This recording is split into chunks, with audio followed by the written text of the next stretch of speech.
All right, hey, listen, challengers, I'm going to close with this, and that's the whole thing on commitment. To what are you committed, okay? And why? We talked about the whole why. Why are you committed to this? But I also want to say this, and I want you to write this down. I want you to take a few moments. I want you to write that, maybe 10 seconds. I want you to think of to whom are you committed, okay? You know, oftentimes we make agreements, or, you know, we set up appointments and make commitments to ourselves, and then we'll make commitments and set up schedules and appointments with other people. And you know what the likelihood is? We are more likely to keep our word and our commitments to other people than we are to ourselves. And I could talk about that, you know, a long time, but here's the deal. What I want you to do is I want you to hit the pause button for 10 seconds, and I want you to write down the name of 2 or 3 people that you're committed to as a result of you wanting to commit to this whole 24-day challenge. Who are those individuals? You know, name them by name, all right? And then what I'd like for you to do is I want you to communicate with them. I don't care if it's a text, an email, some kind of a prayer request, whatever it is.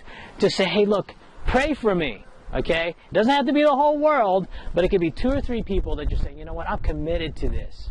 Pray for me. You know, I'll send you a quick blurb, a text of how I'm doing, okay? So pause button, 10 seconds, write down the name of that person. All right, down to the wire here. Here's what I want you guys to do. I want you to raise your standards during this 24-day challenge. I want you to raise your standards physically. I want you to raise your standards mentally, okay? You know, again, I talked about playing at a higher level.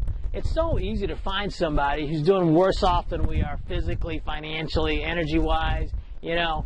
But that's so boring. That's so there's just no challenge in it. It's just so blah, okay? So get around the people that are playing at a higher level. Who might that be? That actually may be some people here that are on the challenge. It may be somebody at the gym. It may be somebody at your church. It may be somebody at a club that you belong to. But the point being is find and get around the people that are playing at a higher level. What I'm saying to you is this: raise the standard. Don't settle for.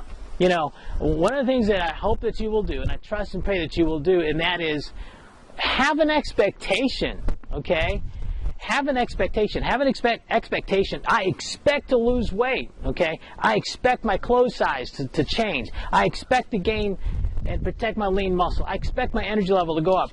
Have an expectation. You know, when I started my 24-day challenge several months ago, I guess it was back in January, I had such minimal expectation, okay?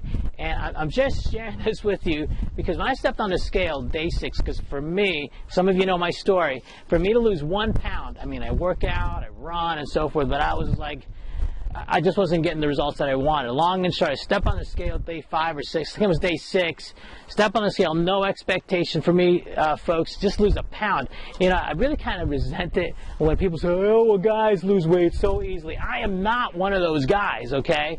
And so for me to lose a pound is a monumental effort on my part. Not that, you know, I'm all muscle and all that kind of, far be it. I mean, I'm not even going to get into, you know, what my body fat ratio was or my BMI, but the whole thing is, for me to lose a pound was really, it just was really, really a lot of work. And so when I stepped on the scale day 6, on the 24-day challenge, I couldn't believe it, you know, because again, I didn't have this expectation. I was doing this for my daughter, and I said, really, what could happen in 24 days? But whatever it is, I could do whatever it is in 24 days. But I just really didn't have this expectation. Wipe that out. Have an expectation. It's one thing to hope. It's one thing to have faith. But when you have an expectation, it's just going to happen, okay? So I'm asking you, raise your level of expectation. Stepped on the scale, back to my story here, stepped on the scale 6 days into my 24-day challenge. Boom, 8 pounds. I'm like, what is happening here, okay? And again, I go back to that experience and I go, well, what would have happened if I had an expectation? You know, how much weight would I have lost, or how much muscle mass would I have gained, or how much more endurance, or how high could I have I elevated my energy level? So, raise the standard, raise the expectation. I've said a lot of stuff to you today.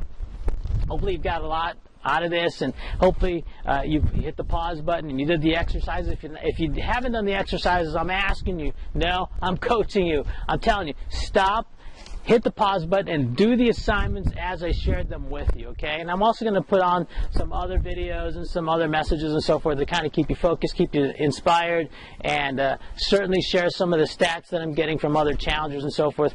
But go ahead and slam it, and you're going to get the awesome results, all right? Talk to you later.